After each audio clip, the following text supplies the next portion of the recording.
کئی کانفرنسیں اور کئی میٹنگیں اٹینڈ کرنے کے بعد، بحثیں کرنے کے بعد یہ ایکٹ پاس بھی کیا ہے۔ ان کے یہاں یہ تصور تھا، وہ یہ باقاعدہ ان میں سے بہت سے لوگ تو اس شک میں تھے کہ عورتیں انسان ہی نہیں ہیں، عورتوں کی روحانیت کے بارے میں، عورتوں کی پاکیزگی کے بارے میں وہ شک میں مبتلا تھے، اور بعد میں کئی جماعتوں نے، ان کی کئی آرگنائزیشن نے اس ایکٹ کو لاگو بھی کیا کہ عورت جو ہے بالکل نفرت کی چیز ہے، عورت کو کوئی رائٹس نہیں ملیں گے، اور جو ہے عورت ذات، لیڈیز ذات جو ہے تو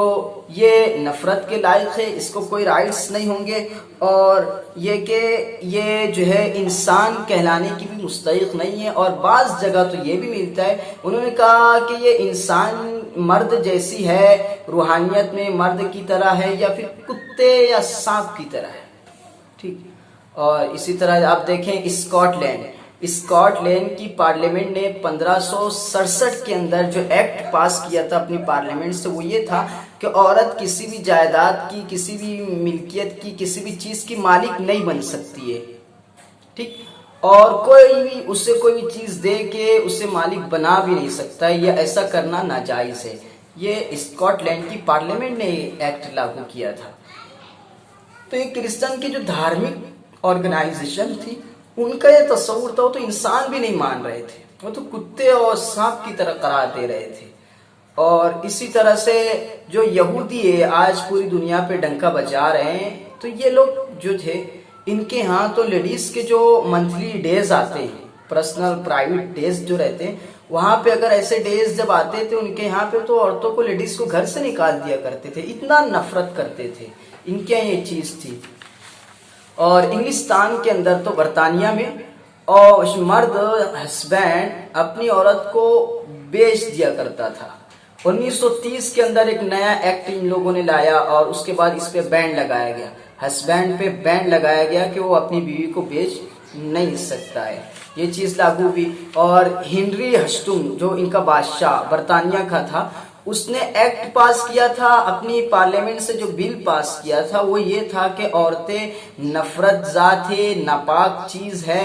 تو وہ جو ہے دھارمک کتابیں بھی نہیں پڑھ سکتی، مقدس کتابیں بھی نہیں پڑھ سکتی، ان کو ہاتھ بھی نہیں لگا سکتی۔ تو یہ ساری حیثیت تھی پوری دنیا کے اندر، کہ عورت کو جو ہے، ہمارے انڈیا کے اندر بھی دیکھیں جو چیز تھی، منو کے بارے میں ہم نے پڑھا، اور جو ہے ان کے یہاں یہ آئیڈیالوجی کیا تھی کہ یہ لوگ، ان کے یہاں آئیڈیالوجی یہ تھی کہ عورت ذات جو ہے وہ کسی کے انڈر میں رہے گی، جب اس کی شادی کسی سے کرا دی گئی تو یہ آئیڈیالوجی، یہ تصور تھا کہ وہ اسی کی ہو گئی، جنم جنم کا ساتھ ہو گیا۔ اب چاہے ان کے درمیان بنتی ہو نہ بنتی ہو، وہ ایک دوسرے کے ساتھ نہیں رہ پا رہے ہیں، نہیں چل رہی ہے، تو بھی وہ جنم جنم کا ساتھ کہلاتے تھے، ان کے پاس کوئی آپشن، کوئی رائٹس ہی نہیں ہوتا تھا الگ ہونے کا۔ لیکن اسلام پہ قربان جائیں، اسلام نے عورتوں کو کیسے رائٹس دیے، کیسے حقوق دیے، کیسی آزادی جو دی ہے عورتوں کو، کہ جب دونوں کے درمیان نہیں جم رہی ہے، آخری سٹیپ پہ آ گیا، سمجھائے بجھائے محبت سے مسئلے کو حل کرنے کی کوشش کی، نہیں ہو رہا ہے، تو آخری سٹیپ طلاق کا ہوتا ہے، ٹھیک ہے، کہ اب طلاق لو، دونوں نئی زندگی شروع کرو، نئے انداز میں سٹارٹ کرو۔ لیکن ان کے یہاں تو ایسا تھا کہ کوئی رائٹس ہی نہیں ہے، اور جنم جنم کا ساتھ، اب وہاں پٹتی رہے، مار کھاتی رہے، اس پہ اتیاچار ہوتے رہے، کوئی رائٹس نہیں ہے اس کے پاس،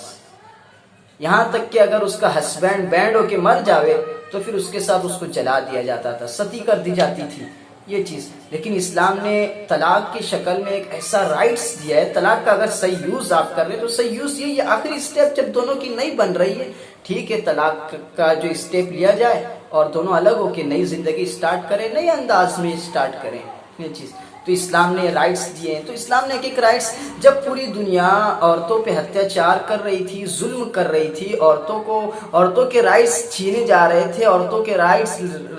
لوٹ رہے تھے لوگ، اس ٹائم پہ پوری دنیا میں، سارے سماج میں، سارے کلچر میں، اس وقت جو ہے اللہ تعالیٰ نے لاسٹ میسنجر کو، کلکی اوتار، انتم رشی کو، جیسا کہ پنڈت لوگ کہتے ہیں، بھیجنے کا فیصلہ کیا۔ وہ جب کلکی اوتار کو لایا گیا تو کلکی اوتار نے جو دنیا کے اندر بگاڑ تھا اس کو ختم کرنے کے ساتھ ساتھ جو ان کی تحریک تھی، مشن تھا، وہ یہ تھا عورتوں کو رائٹس دینا۔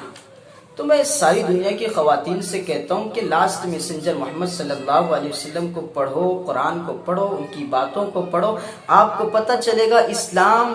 آپ کو حق دینے کے لیے آیا تھا، اسلام آپ کو رائٹس دینے کے لیے آیا تھا، اسلام آپ سے رائٹس لینے کے لیے نہیں، آپ کو حقوق دینے کے لیے آیا تھا، آپ کو آزادی دینے کے لیے آیا تھا، آپ کو برابری اور مساوات دینے کے لیے آیا تھا، نہ کہ دوسروں کی طرح اچھے پروپیگنڈے کر کے برابری کے نام پہ دھوکہ دینے کے لیے آیا ہے۔ آپ پڑھے جیسے کہ آپ جو ہے اس وقت عرب کے اندر بھی یہی تھا، پوری دنیا لیڈیز سے نفرت کرتی تھی، عرب کے یہاں بھی یہ تھا کہ وہ اپنی گھر کے اندر عورتوں کے وجود کو، عورتوں کے رہنے کو باعث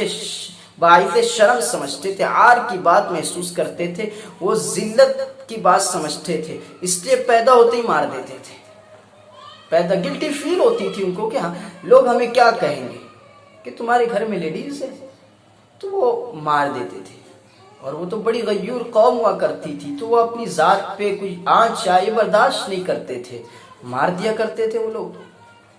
تو ایسے ماحول میں اللہ تعالیٰ نے عورتوں کو رائٹس دینے کے لیے نبی اکرم صلی اللہ علیہ وسلم کو بھیجا تھا، اور آپ نے جو رائٹس دیے اس پر اگر تفصیل سے گفتگو کی جائے تو کئی گھنٹے چلے جائیں گے۔ اگر ڈیٹیل میں جائے عورتوں کے جو رائٹس جو آخری نبی صلی اللہ علیہ وسلم نے دیے ہیں تو تفصیل سے کئی گھنٹے اس پر آدمی بات کر سکتا ہے۔ ایک بات تو ہم نے طلاق کے مسئلے پر کی، یہ طلاق جو ہے زحمت نہیں بلکہ رحمت ہے، لیکن آپ جب اس کا صحیح یوز کر رہے ہو تو یہ چیز، اور اسی طرح سے ایک رائٹس دے کہ جب آدمی کی شادی ہو جا رہی ہے، اسلام نے بہت اچھا تصور پیش کیا۔ اسلام کہتا ہے عورتوں کو کہ آپ آرام کریں۔ اسلام جب پوری دنیا عورتوں سے حق چھین رہی تھی، ان کے رائٹس چھین رہی تھی، تو اسلام نے اس موقع پر عورتوں کو ملکہ اور شہزادی بنا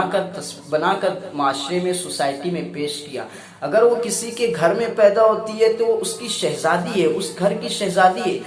باپ ہے اس کا تو باپ کے ذمہ اس کے سارے رائٹس کو پورا کرنا، اس کی ساری ضروریات کو، حاجتوں کو، تقاضوں کو پورا کرنا، اس کو اچھی تعلیم دینا، اچھی گریجویشن تک اس کو پہنچانا، اس کی اچھی تربیت کرنا،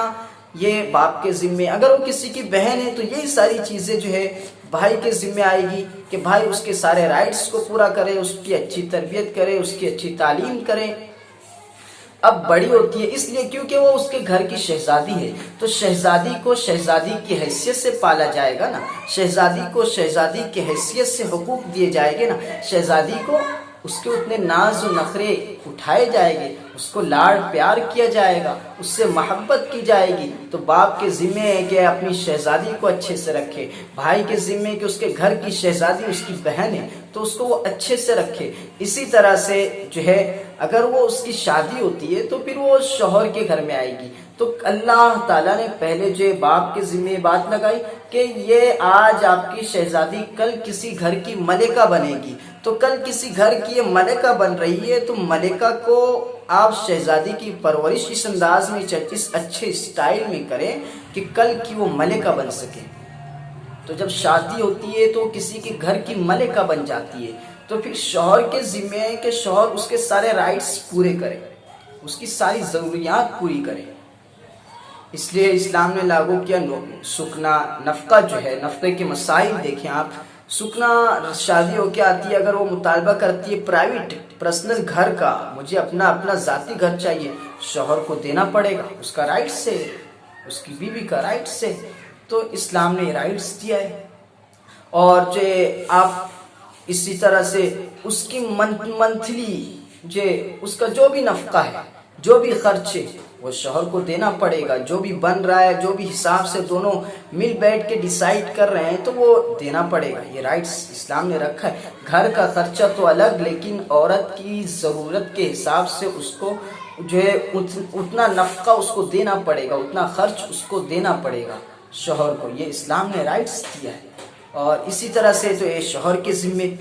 اب کسی کی ماں بن رہی ہے تو ماں بھائی کہ تمہارے گھر کی ملکہ ہے تو اس کو اس حیثیت سے رکھو، اس کا ادب کرو، احترام کرو، اس کے رائٹس پوری کرو، اس کے ضروریات پورے کرو، اس کا اوڑھنا بچھونا، اس کے لیے کیا کیا چیزیں اس کو چاہیے، ساری چیزیں لا کر دو۔ یہ بیٹے کے ذمے،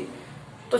ہر اعتبار سے اگر بچی ہے تو اس کو سنبھالنے کے لیے باپ ہے، تھوڑی بڑی ہوئی بھائی ہے، اور بڑی ہوئی کسی کے گھر آ گئی تو کسی کے یہاں کی ملکہ بن گئی تو شوہر موجود ہے، اس کے بعد جو بیٹا موجود ہے، تو عورتوں کو کچھ کرنے کی ضرورت ہی نہیں۔ کیوں بازار میں دھکا کھائیں آپ لوگ؟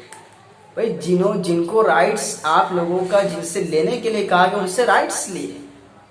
خود بازار میں نکل کے دوسرے جو آپ کو تکتے رہتے ہیں، غلط نظریں آپ پر اٹھاتے ہیں، تو اسلام نے کہا آپ گھر کے اندر ایک شان کے ساتھ رہیں اور آپ کو جو دوسری ذمہ داریاں دی گئی ہے وہ آپ پوری کریں۔ یہ چیز تو یہ اسلام نے سارے رائٹس دیے ہیں، اور اگر اس کو ڈیٹیل میں دیکھا جائے ایک ایک چیز قرآن و حدیث کے اندر جو عورتوں کو مستقل حیثیت دی گئی ہے تو سمجھ میں آتا ہے۔ تو ہم آپ سے یہی کہیں گے کہ اسلام کو سمجھیں، اسلام کو سمجھیں، سمجھائیں بھی، اور جو نئے نئے لیبل آ رہے ہیں، نئے نئے ایکٹ آ رہے ہیں، پروپیگنڈے آ رہے ہیں، ان کو فاش کریں، ان کے دھوکے کو کھولیں لوگوں کے سامنے۔ اور اسلام جو ہے آپ کے اگینسٹ میں نہیں ہے، آپ نے اسلام کو اگینسٹ میں سمجھ لیا ہے، اپوزیشن سمجھ لیا ہے، حالانکہ ایسا نہیں ہے۔ اسلام تو آپ کو رائٹس دینے کے لیے آیا تھا۔ اسلام آج جو ہے قانون بنائے جا رہے ہیں، آج آزادی نسواں کے نام پر، عورتوں کے رائٹس کے نام پر باتیں ہو رہی ہے، تو اب نئے ٹائم پاس کرنے کی، نئے بحثیں کرنے کی، نئے ایکٹ لانے کی ضرورت ہی نہیں ہے۔ جو 1918 میں 1900 کی دہائی میں جو کوششیں کی گئی اور وہ اب بھی فلاپ ہوتی جا رہی ہے، لوگ دیکھ رہے ہیں امریکہ میں، انگلینڈ میں، برطانیہ میں، تو جو چیز آخری نبی علیہ الصلوۃ والسلام سب کے یہاں تعلیم موجود ہے کہ کل کی اوتار لاسٹ میسنجر آئیں گے، اور سب کی مقدس کتابیں موجود ہیں، ویدوں میں موجود ہے، اپنشد میں موجود ہیں، تو یہ چیزیں جب موجود ہیں تو وہ لاسٹ میسنجر نے جب آپ کو رائٹس دے دیے لا کر، اس رائٹس کو آپ فالو کریں۔